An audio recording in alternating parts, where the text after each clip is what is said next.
Another question from our member Hudson Jones. Thanks to all the members supporting the channel and accessing the exclusive content. Click the join button down here if you want to join. What are some of the techniques you use to thicken drums? Okay, that's pretty simple, but it's good to refresh memory. I think my first line of attack for that, for thickening drums, is definitely 100% parallel saturation / compression.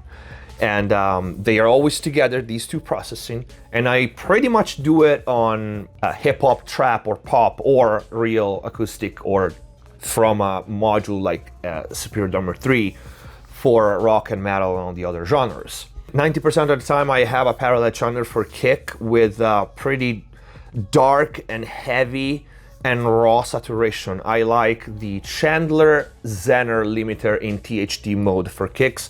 I like the lo-fi stock plugin from Pro Tools and Decapitator are really good for this. For snare, same thing. I have another parallel channel with distortion, saturation, and sometimes for snare I have, depending on what the original sound is, if I need more sustain and more body, I will put a transient designer, get rid of all the attack and leave pretty much the body of it, distort it, saturate it, and maybe compress it with dynamite in peak mode, not RMS mode, and just add the bulk, you know, the body of it to it. Sometimes I do still have it. I have a mono crush drum channel. This happens more often for metal and rock and indie and played drums, where I have kick, snare, tom, so all the shells, and maybe one room mic, if I have a mono room mic. And I completely destroy that, just making sure that the release is not too fast, because otherwise there's too much sustain coming out, and the purpose is not that. The purpose is to thicken. So you kind of want to follow the same release that you're used for the single channels, for the dry channels. And then at the end, I always have a full drum parallel channel that goes to the mix bus.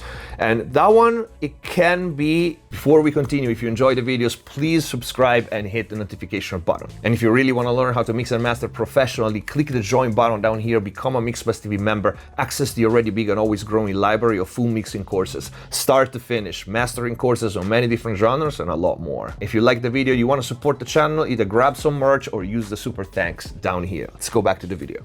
Very, very distorted. In that case, I usually use something like Devil or some heavy distortion for it. Or it can be a cleaner parallel channel with usually some snappy VCA compressor on it.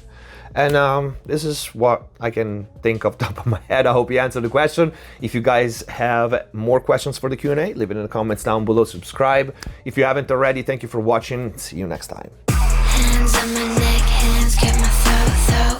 Lift me up, man, take control.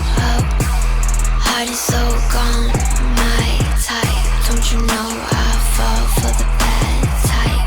You play the role of an angel pretty well.